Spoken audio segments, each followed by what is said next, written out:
Aquí comienza Verdades Eternas con Humberto Cancio. El siguiente programa es presentado con el patrocinio de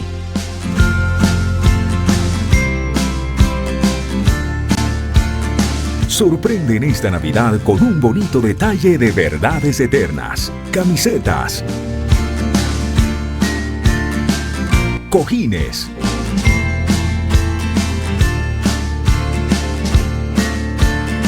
mugs, vinilos y mucho más. Haz tu pedido ahora mismo al 317-427-0754. Verdades Eternas. Diseños que edifican. Verdades Eternas con Humberto Cancio.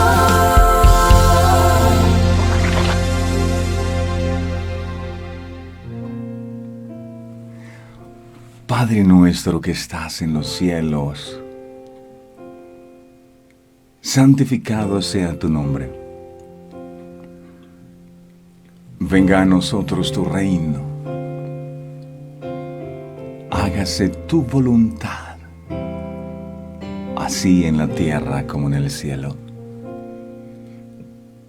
Gracias, amado Jesús, porque tú nos enseñaste la manera correcta de orar, de buscarte. Y lo primero que dices es, cuando oren, oren así. Es decir, esta es la manera correcta de orar, no hay otra. Oren así. Padre nuestro. Él es nuestro Padre. Tú eres un Padre bueno, inmensamente generoso, que estás atento a las necesidades de tus hijos, que eres un caballero que siempre cumple la cita, que nunca nos echa fuera cuando te buscamos. Tu palabra dice que un corazón contrito y humillado tú nunca desprecias, nunca.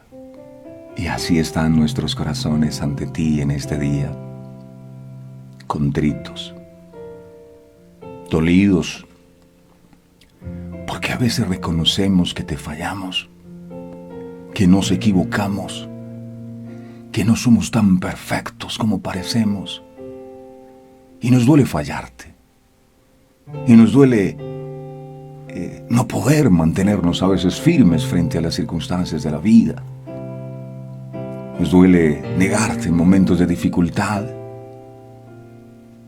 porque a veces nos preocupamos y nos confundimos cuando pasamos por momentos difíciles, cuando tu palabra dice que sin fe es imposible agradarte. Dice que nuestra duda, nuestra incredulidad, nuestra preocupación, nuestros afanes y nuestros temores no te agradaron, Señor. Y por eso te pedimos perdón. Humillados ante tu presencia, reconociendo que aquí, Dios, eres solo tú. Nosotros simplemente somos criaturas. Tú nos creaste y dependemos de ti. Tú dijiste, apartados de mí nada podéis hacer. Y es verdad, sin ti estamos perdidos. Nuestra vida no tiene rumbo. Seremos como barcos a la deriva. Pero tú le das dirección a nuestras vidas. Tú alientas nuestras vidas. Tú eres la fuente inagotable de vida. Te amamos con todo el corazón y nos sentimos muy felices de que puedas escuchar estas oraciones, de que el Espíritu Santo pueda tomar cada una de las peticiones y las pueda subir a tu presencia. En el nombre de tu Hijo Jesucristo venimos, no en nuestro propio nombre, porque no somos nada. Nos cubrimos con la sangre bendita de Jesús, nuestras vidas, nuestras familias, y que todos nosotros hoy podamos ser ante ti una ofrenda de olor grato. Que tu gloria descienda, que tú nos envuelvas con tu manto de amor, que por causa de la unción de tu Espíritu Santo, todo yugo de maldición se pudra en nuestras vidas y se cumpla tu palabra que dice que donde está el Espíritu Santo de Dios, allí hay libertad, y tu Espíritu está en nosotros. Eres bienvenido, amado. Toma el control de este tiempo, ministra y haz lo que solo tú sabes hacer. De antemano, a ti el honor y la gloria, en el nombre de Jesús. Amén, amén y amén. Mis amigos, ¿qué tal todos? Bendecido día. Qué bueno que estén con nosotros una vez más. Les mando un fuerte abrazo y oro a Dios para que las más ricas bendiciones del cielo sean derramadas sobre sus vidas.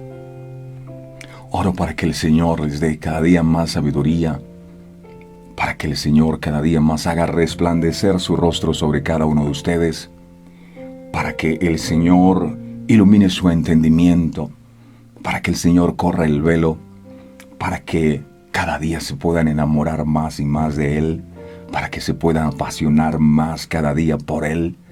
Oro que nunca falte el sustento, que nunca falte la provisión. Oro para que su canasta y su arteza de amasar sean bendecidas siempre.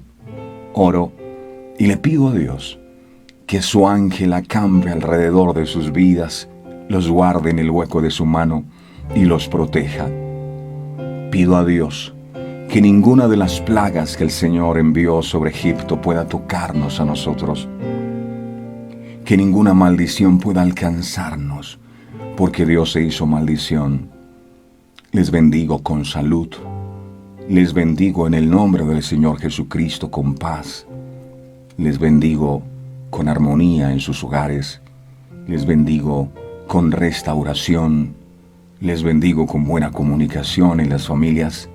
Les bendigo con la unción del Espíritu Santo sobre sus vidas, con la gracia, con el favor de Dios, con su poder, con su autoridad. Ustedes son bendecidos del Señor. Que Dios bendiga la obra de sus manos, que todos los proyectos que ustedes emprendan tengan la gracia y el favor de Dios, que la gracia del Señor esté sobre sus vidas, para que donde ustedes vayan, así como ocurrió con la reina Esther, que cuando el rey la vio por primera vez, quedó impresionado con esta mujer. De la misma manera, que la gracia de Dios esté sobre sus vidas, para que todo lo que hagan y emprendan sea prosperado por el Señor de una manera poderosa y sobrenatural. Que Dios bendiga a sus hijos. Son una descendencia para Dios. Declaramos que nuestros hijos son como estrellas que pueden iluminar en medio de la oscuridad.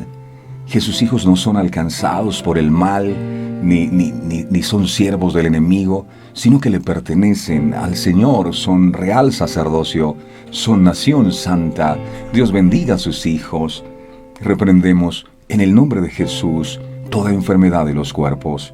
Que el Señor sane los enfermos en este día, los que están en las clínicas, los que están en los hospitales, los que están en sus casas. Que el Señor fortalezca su fe y les ayude a volver a creer.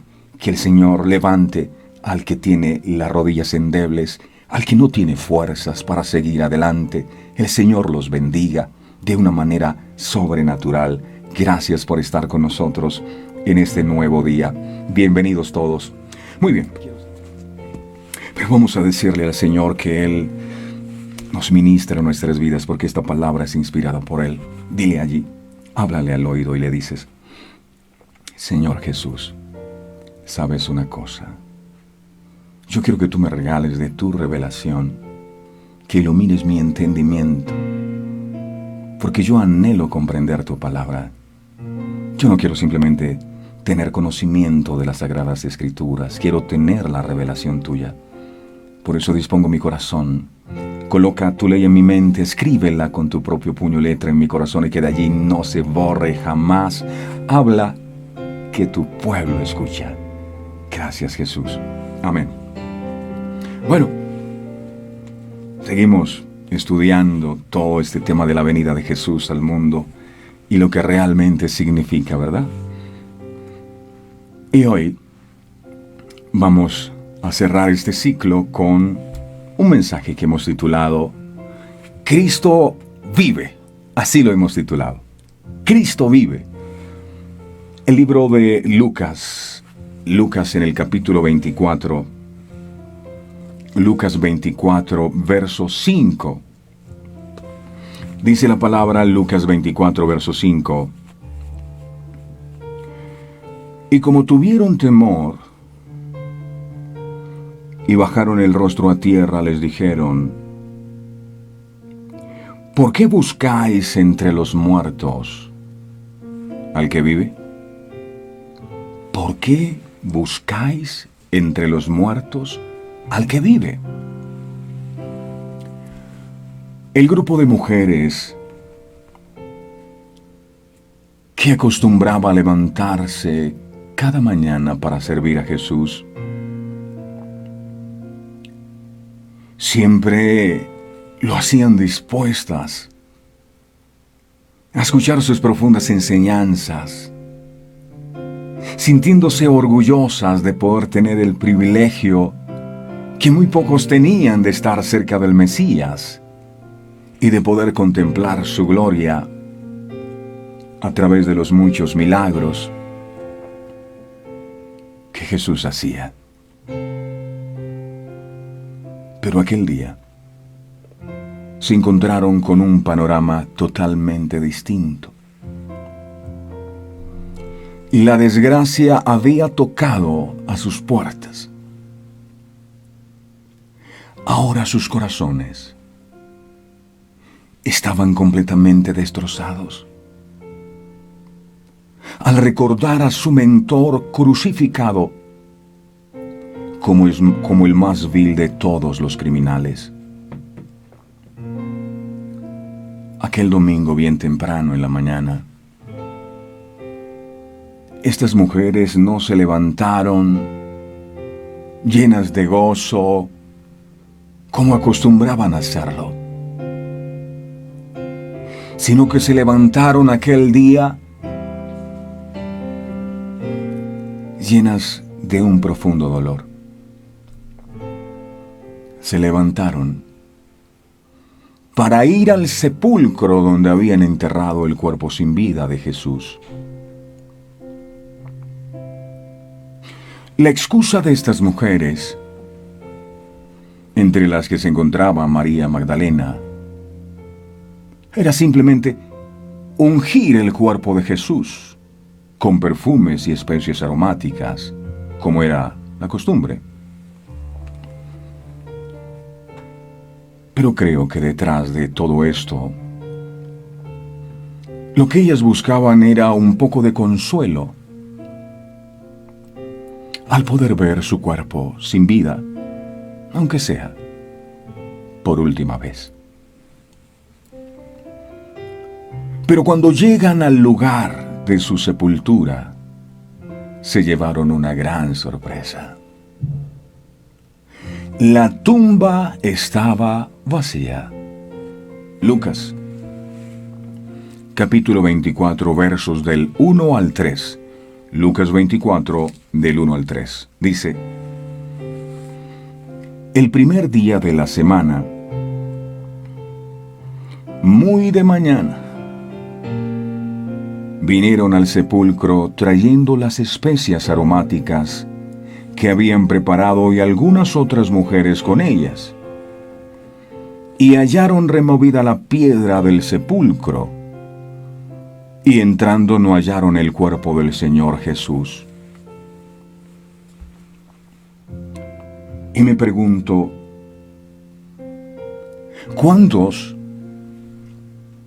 al igual que estas desconsoladas mujeres, hemos ido en la búsqueda del Señor, esperanzados en poder tener un encuentro íntimo con Él?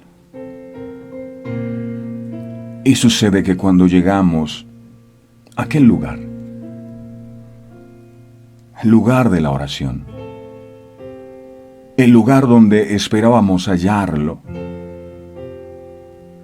nos encontramos con un lugar vacío, solitario, muerto y sin vida. El consuelo de las mujeres que servían a Jesús era por lo menos poder tener un momento de comunión con el cuerpo sin vida de Jesús. Pero ni eso hallaron. Es posible que estas mujeres hayan salido de aquel lugar con cierto grado de pesar y frustración, desanimadas, desesperanzadas, sin saber qué sería de sus vidas de ahora en adelante, ahora que Jesús no estaba. ¿Sabe que muchas veces ocurre que cuando buscamos la presencia del Señor en oración, lo único que hallamos es el frío de la soledad y la indiferencia? Como si el lugar secreto, en donde el mismo Jesús nos aseguró podríamos tener comunión con Él, se hubiese convertido en una fría, solitaria y tenebrosa tumba vacía, donde lo único que se respira es el olor a muerte.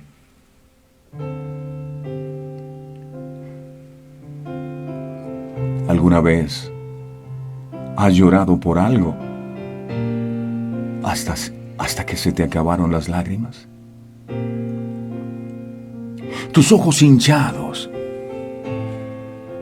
se rinden y se secan mientras sigues con la corriente de angustia en tu alma. Miras hacia el cielo en confusión total y te preguntas, ¿por qué Dios no responde mis oraciones? Yo también muchas veces me he encontrado en esa situación. Y hay en la Biblia muchos ejemplos de gente que experimentó lo que estas mujeres experimentaron al no hallar ni siquiera el cuerpo de Jesús. Su nombre, Ana. Esta mujer muchas veces también se sintió provocada y frustrada. Su angustia llegó a ser tan intensa que dice la Biblia que lloraba y rehusaba comer. La Biblia destaca esto como que Ana clamó al Señor con amargura de alma. Primera de Samuel, capítulo 1, verso 10. Primera de Samuel, capítulo 1, verso 10, dice: ella con amargura de alma oró a Jehová y lloró abundantemente. ¿Alguien aquí ha estado por estos días orando así, con amargura de alma y llorando hasta que se le acaben las lágrimas? Estas palabras describen y detallan la angustia profunda de una mujer hace miles de años atrás. Y sin embargo, son muchos los que aún en los tiempos modernos se identifican con ella completamente. Las lágrimas derramadas por Ana, debido a su vientre vacío porque era estéril y no podía tener hijos, se hicieron aún más dolorosas por Penina, la otra esposa de su esposo. Penina sí había podido tener muchos hijos e hijas y se aseguraba de recordárselo a Ana en cada oportunidad que se presentaba, irritándola todo el tiempo. Ana lloraba amargamente porque no podía tener hijos. Ese hijo puede representar el milagro que usted necesita. y que hace tantos años le ha estado pidiendo al Señor, pero que no ha tenido respuesta. Y encuentro un hilo común tejido por todo el relato de Ana en tu vida y en la mía. Y es que todos podemos también encontrarnos desesperadamente deseando algo que vemos que el Señor le da a otras personas. Penina sí podía tener hijos, ella no. ¿Por qué a mí no? Lo vemos bendiciendo a otros en las mismas áreas que nosotros somos restringidos. Observamos a esas personas y nos sentimos tan dolidos y marginados injustamente. ¿Por qué ella sí? ¿Por qué a mí no? Luego del aparente silencio injusto de Dios, nos traslada de un corazón perturbado a un alma amargada. Y comenzamos a sentir algo que contradice todo lo que creemos ser verdad. ¿Por qué no se muestra bueno conmigo en esto que tanto necesito? Y en ese momento de honestidad cruda, nos vemos obligados a admitir que nos sentimos algo sospechosos e inseguros de Dios. Hemos hecho todo lo que sabemos hacer. Hemos orado todo lo que sabemos orar. Nos hemos parado firme en promesas incontables, con rostros de valentía, y aún así, nada. La tumba sigue estando vacía. Nadie responde. ¿Qué hacemos cuando nuestro corazón lucha por hacer las paces entre la habilidad que tiene Dios de cambiar las cosas duras y su aparente decisión de no hacerlo en nuestro caso? ¿Hacemos lo que hizo Ana o desmayamos en la fe? Ana, en lugar de alejarse de Dios o dudar de Él, ella se inclinó hacia Él, llenando el espacio de su espera con oración. Y me llama poderosamente la atención que las mujeres que fueron a ungir el cuerpo sin vida de Jesús, por lo menos fueron a buscar. Lo intentaron una vez más, aunque sabían que Jesús lo habían crucificado. Intentaron encontrarlo.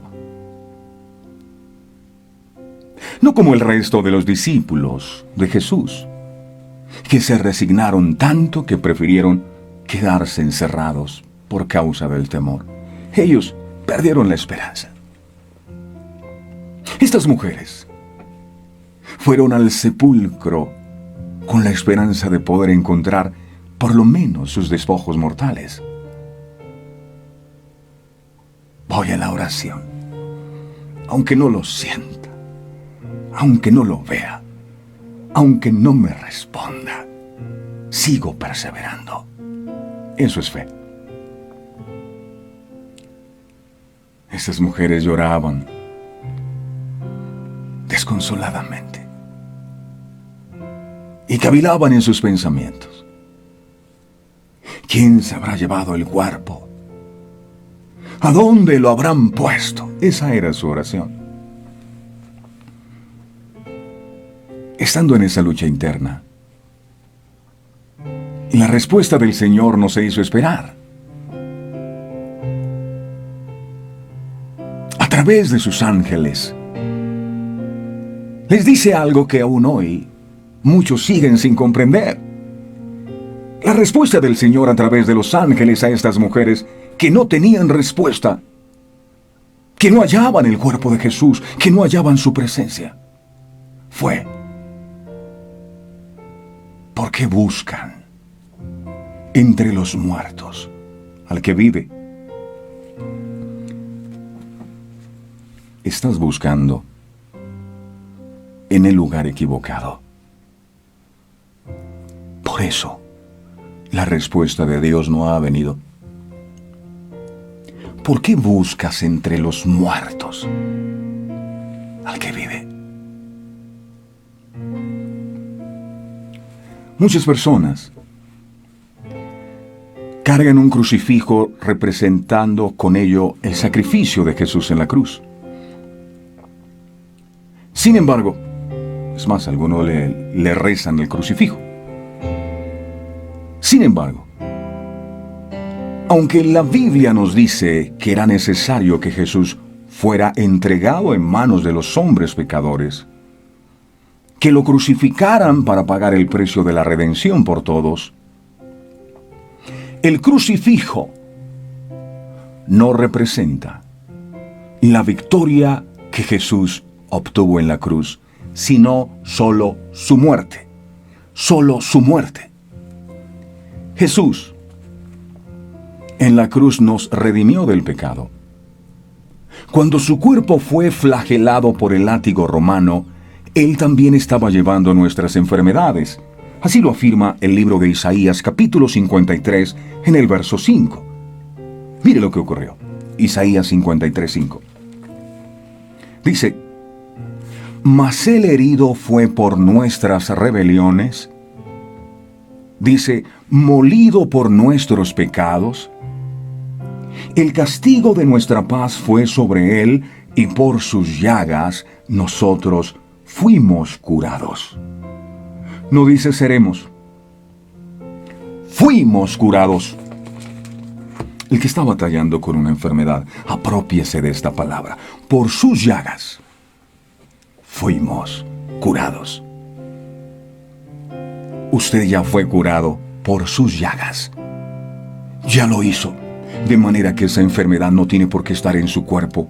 La resisto hoy en el nombre poderoso de Jesús. Él llevó las enfermedades. Y usted tiene que saberlo. Y no solo saberlo, tiene que creerlo. O sea, la muerte de Jesús en la cruz del Calvario no fue una derrota. Cuando lo golpeaban, le arrancaban su barba y lo coronaban con una corona de espinas. Se estaba llevando el castigo para darnos la paz. ¿Por qué una corona de espinas? Una corona de espinas. Porque cuando Adán y Eva fallaron, la maldición que vino sobre la tierra es: espinos y abrojos te producirá la tierra. ¿Qué es eso? No tendrás productividad. Con el sudor de tu frente comerás. Y hay gente que trabaja y no ve la prosperidad por ningún lado. Siembra y lo que cosecha es espinos y abrojos, o sea, nada. Su economía no prospera porque está bajo una maldición. Pero Jesús, en su infinita bondad y misericordia, decidió venir a este mundo a llevarse los espinos y los abrojos que representan la maldición de pobreza, de ruina y de escasez. Ahora, ¿dónde están los espinos y los abrojos? Los espinos y los abrojos están en la corona que Jesús llevó.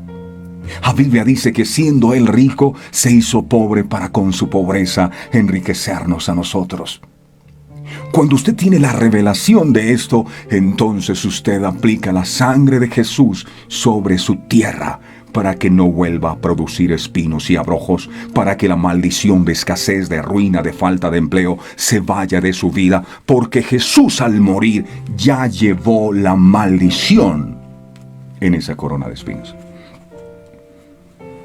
Es interesante, miremos. Jesús es el Rey de Gloria. Él tiene una corona de autoridad y de poder. La corona de espinos y de abrojos la teníamos nosotros. ¿Y qué hizo Jesús? Tomó nuestro lugar y Él toma la corona de espinas que nos marcaba a nosotros como malditos en esa área. Espinos y abrojos producía nuestra tierra, nuestra economía. Ahora esa corona la llevó Jesús. Hubo un intercambio aquí. Entonces mire, Ahora Jesús tiene la corona que usted tenía, la de espinos y abrojos, la de la maldición está sobre usted. Yo pregunto, ¿dónde está la corona que Jesús tenía?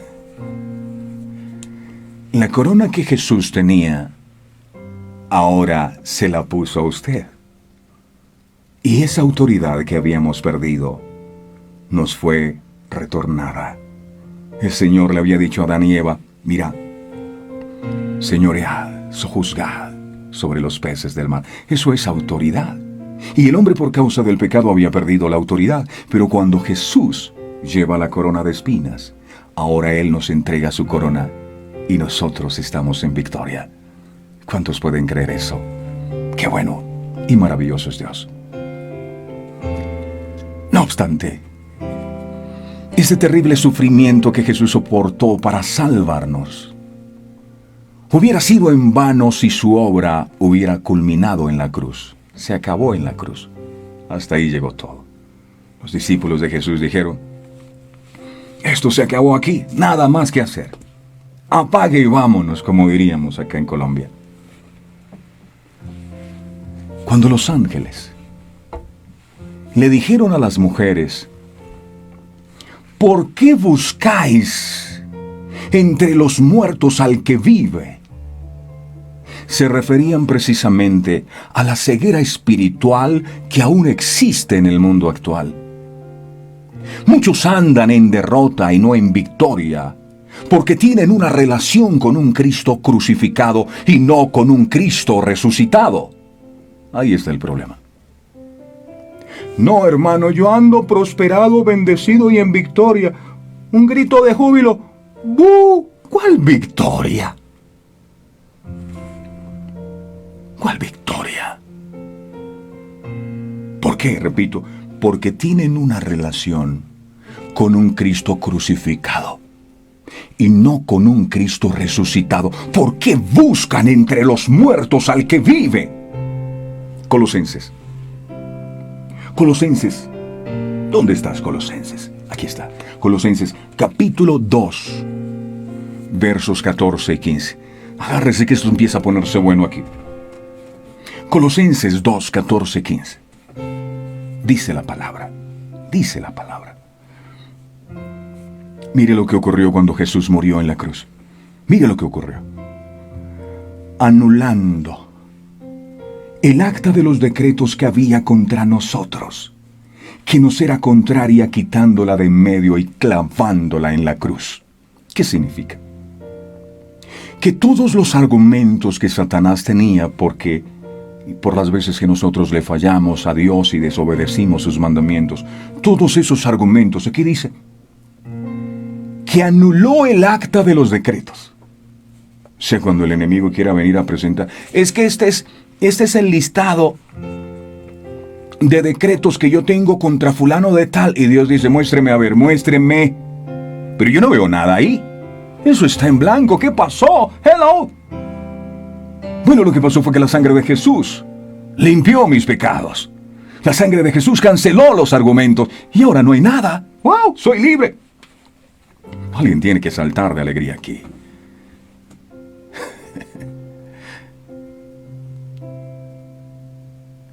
Y verso 15 dice, y despojando a los principados. Porque la gente dice, Jesús se crucificó, esa fue una derrota, y todos andamos de luto. Ay, Señor, no, Señor. Aquí dice, y despojando a los principados y a las potestades, los exhibió públicamente, triunfando sobre ellos en la cruz. Me gusta. Jesús no se quedó en la cruz. Alabado sea su nombre. En la cruz Él nos redimió, nos sanó y venció al diablo con sus demonios, mas culminó su obra redentora venciendo a la muerte. ¿Dónde dice eso? Hebreos, capítulo 2, verso 14. Hebreos 2, 14. Dice la Biblia, así que por cuanto los hijos participaron de carne y sangre, Él también participó de lo mismo, para destruir por medio de la muerte al que tenía el imperio de la muerte, esto es, al diablo, y librar a todos los que por el temor de la muerte estaban durante toda la vida sujetos a servidumbre, esclavos del temor, esclavos del diablo. Yo aquí, yo le conté, es como el pececito. Historia del pececito, ¿se acuerdan? Muy famosa acá, pero la voy a recordar, porque hoy estoy de promoción.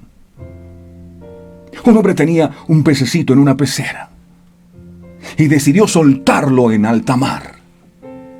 Y cuando soltó al pececito en alta mar, el pececito, ¿sabes qué hizo? Empezó a dar vueltas en círculo. Porque el pececito estaba formateado en su mente. Él decía, este es mi círculo de influencia. En cambio Jabes decía, Señor, ensancha mi territorio. Yo quiero nadar más. Yo quiero más responsabilidad. Quiero conquistar. Dame y te daré por herencia a las naciones de la tierra. El problema es que cuando tú tienes una mentalidad de esclavo, es imposible que puedas pensar como libre. Si Él nos liberó, si ya no le pertenecemos al enemigo, ¿por qué seguimos esclavos del pecado, esclavos de lo que el enemigo nos dice que hagamos? ¿Por qué? ¿Por qué sigue usted actuando como ese pescadito que dice, no, yo no puedo? No, la Biblia dice, si alguno está en Cristo, nueva criatura es, y las cosas viejas ya pasaron. He aquí, algunas son hechas nuevas. No dice eso, dice, todas son hechas nuevas. Todas. Yo soy nuevo, aunque usted me vea que no soy tan nuevo. 0 kilómetros aquí donde me ve, aunque tengo mis años. Porque Dios hizo nuevas todas las cosas en mí. Usted no tiene que seguir en el mismo comportamiento pasado. Él resucitó y ahora está sentado a la diestra del Padre en un trono de autoridad sobre todo señorío, principado y potestad. Es que tener una relación con un Cristo muerto debe ser muy aburrido. De luto siempre, a quejarse, a llorar. Si Cristo resucitó vencedor y está sentado en su trono, ¿por qué sigues viviendo en derrota? Pregunto, ¿por qué? ¿Por qué buscas entre los muertos al que vive? ¿Por qué? ¿Por qué con tus acciones y tu comportamiento demuestras que al Jesús que adoras todavía está crucificado en la cruz? ¿Por qué? Nuestro Señor Jesucristo padeció en la cruz, sí, pero se levantó con poder. La resurrección de Cristo, oiga bien, es nuestra victoria, porque Cristo no resucitó solo, nosotros resucitamos con Él, y esa es la verdad que el enemigo no quiere que sepa. Pero hoy ese velo caerá en el nombre de Jesús. Mire conmigo Efesios 2:6. Mire lo que dice. Efesios 2:6.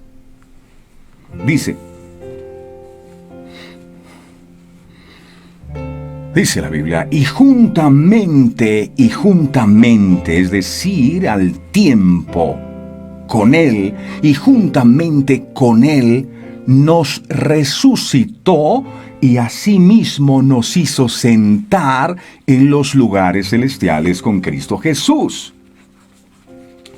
Nos hizo sentar. Eso es tremendo porque muchos no quieren sentarse, hay que obligarlo. Nos hizo, te sientas aquí porque tú estés arriba. No, pero hay gente que vive abajo siempre. Ay, que la situación, que la crisis. La gente que piensa así está abajo. Hay una línea de cordura aquí. De aquí para abajo es la lógica, de aquí para arriba es la fe. ¿Dónde está usted? Sentado con Cristo Jesús, o sea, en la dimensión de la fe. Y desde arriba todo se ve pequeño. Cuando usted va en el avión todo lo ve pequeño. Pero si usted ve las cosas grandes y el problema que tiene lo está viendo grande, es un problema de perspectiva. Lo estás mirando desde la dimensión de la lógica, no desde la dimensión de la fe. Te bajaste del reino de los cielos, donde Jesús te sentó. Y por eso andas así deprimido, derrotado, temeroso, inseguro, temiendo lo peor. Con la muerte de Jesús, murió nuestra vieja naturaleza. Y con su resurrección, nuestro hombre espiritual que estaba separado de Dios por causa del pecado, resucitó con Él. ¿Lo va a hacer? No, ya lo hizo. Y nos hizo sentar. Aunque yo estoy aquí, hay un lugar que Él reservó para mí allí. Y yo lo creo. Usted ya tiene su lugar allí reservado con Él. Así que levántate en victoria. Porque Cristo Jesús, nuestro Señor, resucitó y está más vivo que nunca. Sí. Cuenta en la Escritura que después de la muerte de Jesús, algunos de sus discípulos tomaron la decisión de dirigirse a una aldea que se llamaba Emaús, que estaba a unos 70 estadios de Jerusalén. Seguramente lo hacían dispuestos a abandonar el llamado. Ahora que Jesús ya no estaba, si Jesús no está, esto se acabó. Hablaban entre sí de las cosas que habían acontecido. Y sucedió que mientras ellos discutían entre sí, Jesús, que había resucitado, se acercó y caminaba con ellos. Y los ojos de ellos estaban tan velados que confundieron a Jesús con un forastero. Sin embargo, Jesús les dice: ¿qué pláticas son estas que tenéis entre vosotros mientras camináis? ¿Y por qué estáis tristes? A lo que ellos responden. Miremos, Lucas capítulo 14, verso del 18 al 21. Lucas 14, del 18 al 21. Lucas 14, del 18 al 21 dice: Lucas 14, del 18 al 21. No, esta no es. Esta no es. Vamos a buscarla. Ayúdame a encontrarla, por favor. Lucas. Eso es. No es 14. Es 24. Ok. Esto es lo bueno de los programas en vivo. Esto lo hice para ver si ustedes estaban poniendo cuidado. Ok. Lucas, capítulo 24. Capítulo 24. Versos del 18 al 21. Dijo acá: respondiendo uno de ellos, que se llamaba Cleofas, le dijo a Jesús, que iba caminando con ellos, le dijo: ¿eres tú el único forastero en Jerusalén que no ha sabido las cosas que en ella han acontecido en estos días? Ojo a esto. Le estaban predicando a un forastero. Ellos no sabían que eran Jesús. Y mira la predicación que ellos estaban haciendo. ¡Hey! ¿Qué te pasa? Tú eres el único forastero que no ha sabido las cosas que en ella han acontecido en estos días. Verso 19 de Lucas 24. Dice aquí: entonces él les dijo: ¿qué cosas? Y ellos le dijeron: de Jesús Nazareno, que fue. Mire eso, fue. O sea, ya no es. Fue. Y mucha gente cuando predica la palabra, por eso la gente dice: yo no entiendo la Biblia, yo no sé. Porque la gente se encargó de predicar historias de Jesús. Y no aplican la Biblia en un tiempo presente. No, eso, historia, predican historia de la Biblia. No, aquí dice, una persona que no habla del Jesús resucitado, lo que predica es muerte, acontecimientos que ocurrieron en el pasado. Hubo un hombre y existió y la Biblia se volvió una historia. No, tiene que ser real en el tiempo actual. Y dice aquí,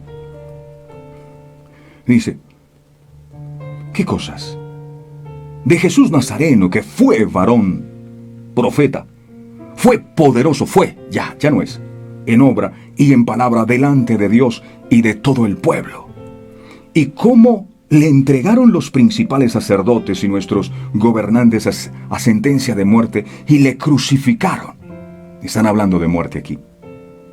Pero nosotros esperábamos que Él era el que había de redimir a Israel. Y ahora, además de todo esto, hoy ya es el tercer día que esto ha acontecido. Mire la predicación de estos hombres. Con el forastero. Ellos el mensaje que predicaron fue el mensaje de Jesús crucificado. Y ese es el error que cometemos, mis amados. Esto enojó tanto a Jesús que les dijo en Lucas 24:25, les dijo, mire lo que les dijo Jesús. Jesús les dijo, oh insensatos y tardos de corazón para creer todo lo que los profetas han dicho. ¿No era necesario que el Cristo padeciera estas cosas y que entrara en su gloria? Los discípulos, aunque estaban con Jesús, olvidaron todo lo que se habló acerca de la resurrección del Mesías. Y encuentro algo. El peligro de predicar a un Jesús crucificado es que es un mensaje que no produce vida en los oyentes. La gente cuenta historias nomás. El Evangelio, que solo se centra en la crucifixión de Cristo y no en su resurrección, que es el 50%, es un evangelio incompleto. Por eso es que, aunque hay mucha gente que dice creer en Jesús, no andan en victoria. Andan desesperanzados, confundidos, preocupados, amargados, apesadumbrados, derrotados, frustrados, cargados y hasta abrumados. Y todo lo que termina en ado.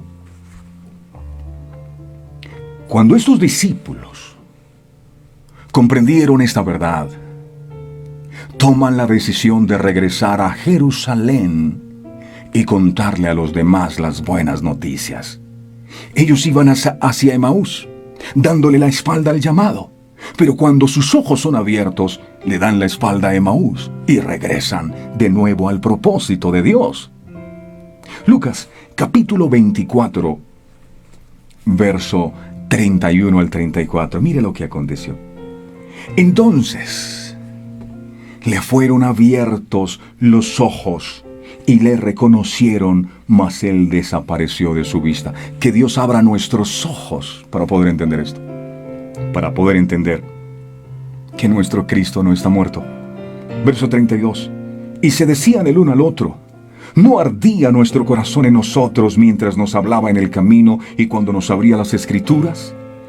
Y levantándose en la misma hora, volvieron a Jerusalén, regresaron y hallaron a los 11 reunidos y a los que estaban con ellos, que decían, ha resucitado el Señor, verdaderamente ha aparecido a Simón, ha resucitado, gritaron cuando entraron en casa. El Señor ha resucitado, no se quedó en una tumba, Cristo vive. ¡Qué experiencia más sublime! El saber que el Señor Jesucristo había resucitado, que ya no estaba en una tumba. Y eso, mis amados, sucedió hace más de 2000 años. Y aún hoy, muchos celebran a un Cristo muerto, a un Cristo sepultado. Siguen llorando por aquel que vivo está. Él ya resucitó una vez y para siempre, y nunca más verá muerte. Y ya no hay tinieblas. Ya no hay más dolor. Cristo vive. El libro de Romanos, en el capítulo 6, en el verso 4, dice, Romanos 6:4 dice, porque somos sepultados juntamente con Él para muerte por el bautismo, a fin de que como Cristo resucitó de los muertos, por la gloria del Padre, así también nosotros andemos en vida nueva. Si Cristo resucitó, usted debe andar en vida, no en muerte. Así que cambie esa cara de tragedia.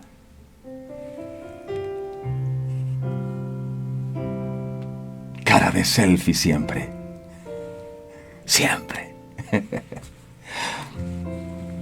Él fue crucificado, pero está glorificado.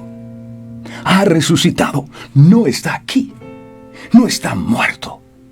Y vive de nuevo. Más adelante le veréis. Pero aquí podéis ver el lugar donde fue puesto. Así el ángel de Dios envía consuelo oportuno a los que lloran a Jesús aún. La resurrección es de vital importancia por varias razones. Número 1. Porque Jesús cumplió su promesa de levantarse de entre los muertos, por lo cual podemos creer que Él cumplirá todas sus otras promesas en nuestra vida. Número 2. La resurrección nos asegura que el gobernador del eterno reino de Dios será el Cristo viviente, no una idea, ni una esperanza, ni un sueño. Número 3.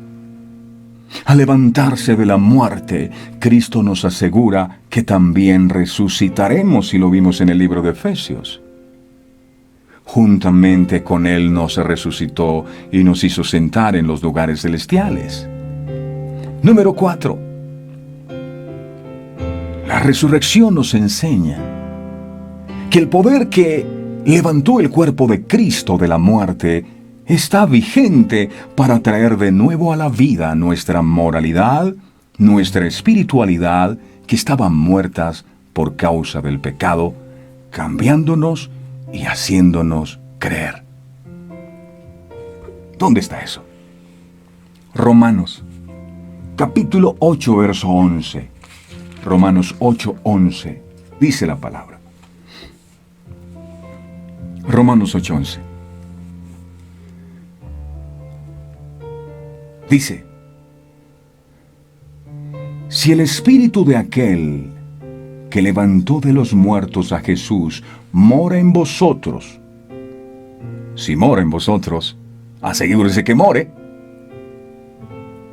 Si el espíritu de aquel que levantó a Jesús de los muertos mora en vosotros, el que levantó de los muertos a Cristo Jesús vivificará también vuestros cuerpos mortales por su Espíritu Santo que mora en vosotros. Eso es lo que significa la resurrección. Por eso el enemigo no está interesado en que se hable de estos temas. Número 5. La resurrección es parte esencial del testimonio de la Iglesia ante el mundo. Nosotros no solo contamos lecciones de la vida de un buen profesor, sino que proclamamos la realidad de la resurrección de Cristo Jesús. Déjame hacerte una pregunta. ¿Qué vas a celebrar? ¿Qué vas a celebrar hoy? ¿Que Cristo vive? ¿O vas a celebrar una religión que adora esculturas sin vida?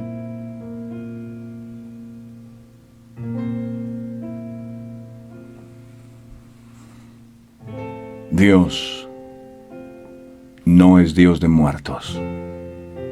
Marcos, capítulo 12, verso 17.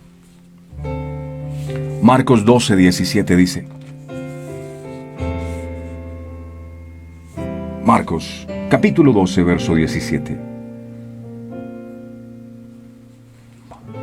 27, perdón.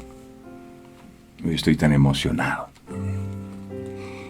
Dice aquí, Dios no es un Dios de muertos, sino un Dios de vivos. Así que vosotros mucho erráis. Sí, los que andan hablando con esculturas de yeso y con crucifijos de palo. Eso es muerto. Salmo 115. Léalo, estúdielo. Dice los ídolos de ellos, de los que tienen relaciones con dioses muertos de palo, de yeso, de pinturas, de esculturas. Los ídolos de ellos tienen ojos y no ven. Ay, es que ese tipo de Dios a mí me gusta, porque Él no se da cuenta de lo que yo hago. Ese es el Dios bueno, porque Él no se da cuenta. Ese es el que me gusta, el que yo le prendo la velita y tiene ojos y no me ve. Me gusta el que tiene oídos y no oye, para que no oiga las griterías de la casa, que no oiga las cosas que yo hablo y que digo. Me gusta que sea un Dios que tenga pies, pero no pueda caminar, para que no me siga donde yo ando en mis malas andanzas. Que tenga manos, pero que no palpe. Lea el Salmo 115, dice la Biblia. Los ídolos de ellos tienen ojos y no ven, orejas tienen y no oyen, boca tienen y no hablan, pies tienen y no caminan. Y lo tremendo de eso es que dice la Biblia, semejantes a ellos, a esas esculturas de yeso, son los que los hacen y cualquiera que confía en ellos. O sea, una persona que pone la esperanza en una escultura de yeso es una persona ciega, es una persona sorda y es una persona que no puede caminar con Cristo. Por eso es imposible que la palabra de Dios le sea revelada, porque Él mismo termina convirtiéndose en una de esas esculturas, ciego espiritualmente. El Señor Jesús.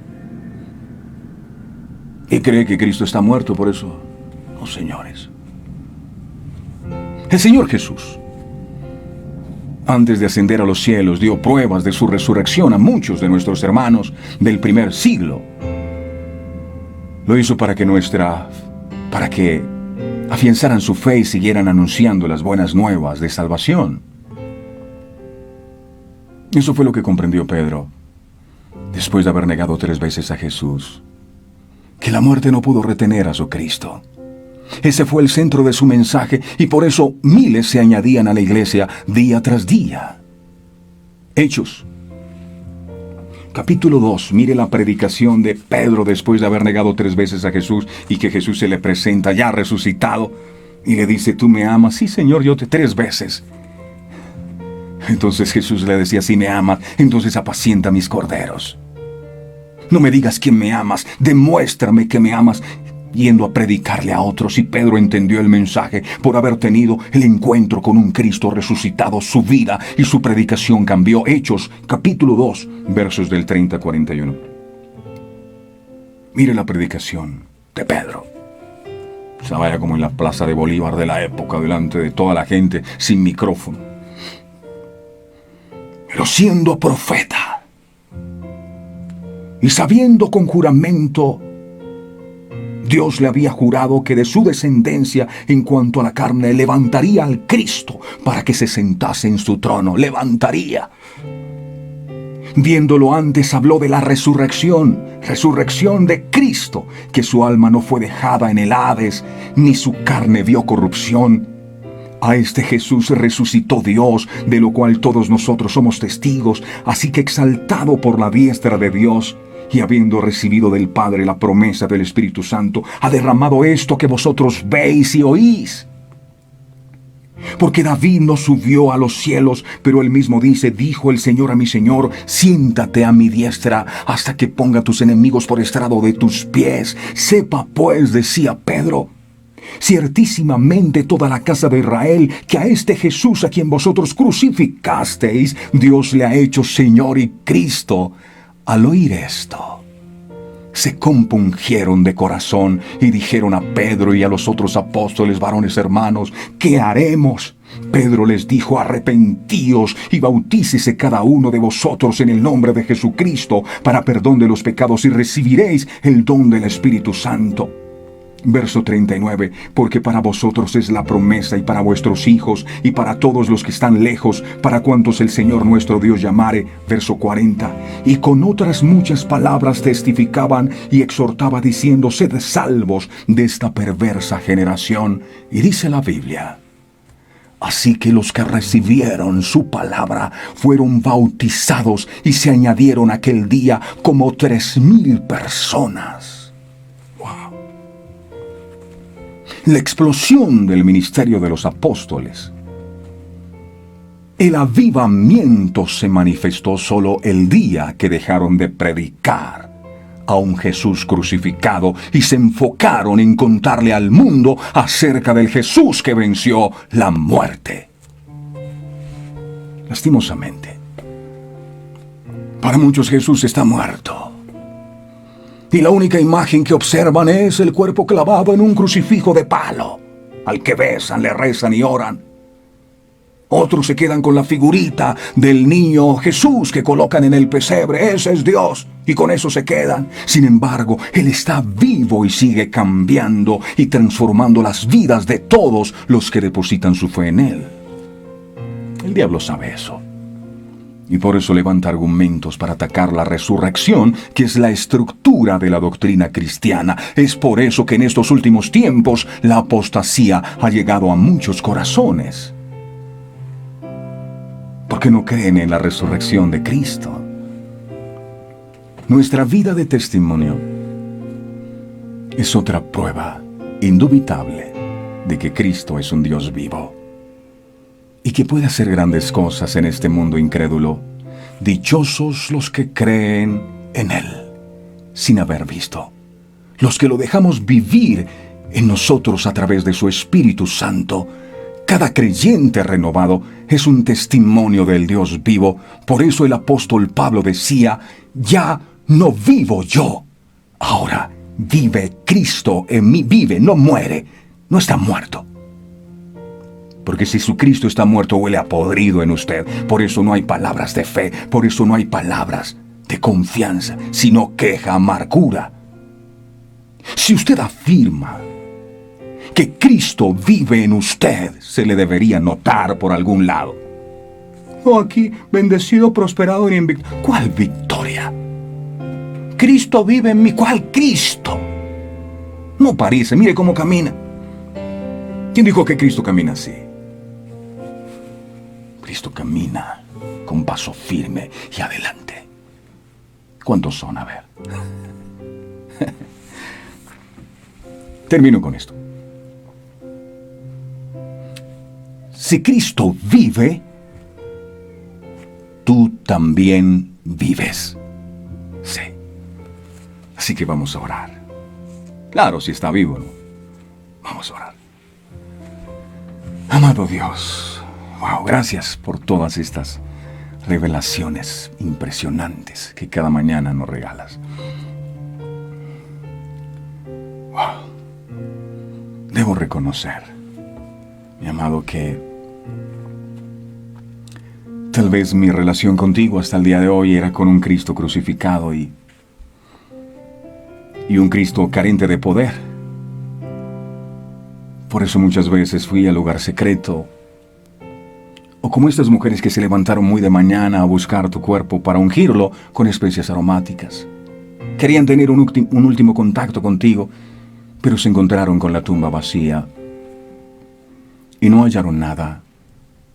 Y esto seguramente llenó sus corazones de desesperanza, de amargura, de dolor. Y muchas veces nosotros hemos ido a tu presencia tratando de buscar una respuesta. Y como no encontramos la respuesta, entonces el enemigo nos habla y nos dice, ¿para qué buscas a Dios? Si Él está muerto. Si Él perdió la batalla. Vino a realizar una obra en la tierra y fracasó en su intento. Y esas son mentiras de Satanás. Escucha, el hecho de que la respuesta no haya venido, el hecho de que las mujeres no hayan encontrado el cuerpo de Jesús, no significaba que Jesús estaba derrotado. Por eso el ángel de Dios le dijo a aquellas mujeres, y nos recuerda a nosotros en este día, ¿por qué buscan entre los muertos al que vive? Cristo vive. Y tienes que contarle al mundo, pero primero tienes que creerlo tú. Que Cristo viva en tu corazón. Y que puedas volver a creer. Que ese mismo Jesús que tenía el poder para sanar a los leprosos, para liberar a los endemoniados, para restaurar y para sanar, para dar vida y vida en abundancia, está en medio de nosotros y puede hacer lo que tú no has podido hacer. Creo con todo mi corazón que tú vives en mí. Y a partir de este día, dejo de tener una relación con un Cristo crucificado y empiezo a relacionarme con un Cristo resucitado, que no resucitó solo, que me hizo resucitar con Él y me hizo sentar en los lugares celestiales con Cristo Jesús. Si Cristo vive, entonces yo también vivo. No es día para estar de luto, no es día para estar en desánimos, es día para estar en victoria, porque Cristo vive. La tumba no lo pudo retener, la muerte no lo pudo vencer. Gracias, amado Dios, te alabo con todas las fuerzas de mi corazón, y que esa vida en abundancia que tú viniste a darnos pueda estar en nosotros. Renunciamos a ser creyentes deprimidos, desanimados, desesperanzados. Coloca gozo, coloca pasión en nosotros y coloca de nuevo, enciende de nuevo la llama de la esperanza en nuestros corazones. Gracias, Jesús. Amén. Amén y amén. Wow. ¿Cuántos tienen a un Cristo vivo? ¿Cuántos tienen a un Cristo vivo? Ese Cristo vivo habla. Ir a la oración, hablar con un Cristo vivo, es interesante, pero imagínese hablar usted con una estatua. ¿Cómo amaneciste? Mira, ¿qué piensas que debo hacer? Pero cuando usted habla con un Cristo vivo, Él habla a través de su palabra. Él le da vida, Él lo defiende. ¿Cómo le va a pedir usted a una estatua que lo defienda si ni siquiera puede moverse? Nuestro Cristo está vivo. No busquen entre los muertos al que vive, dice el Señor. Vaya. Verdades Eternas con Humberto Cancio se llama nuestro canal de YouTube. Suscríbase, por favor, dele a la campanita de notificaciones y reciba todos los contenidos que habitualmente compartimos.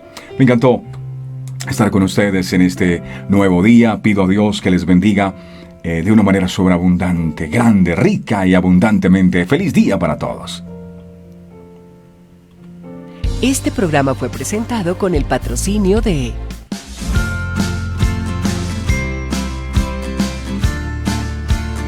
Sorprende en esta Navidad con un bonito detalle de Verdades Eternas. Camisetas,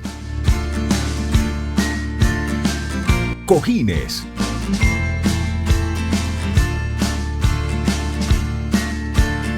mugs, vinilos y mucho más. Haz tu pedido ahora mismo al 317-427-0754. Verdades Eternas. Diseños que edifican. Verdades Eternas con Humberto Cancio.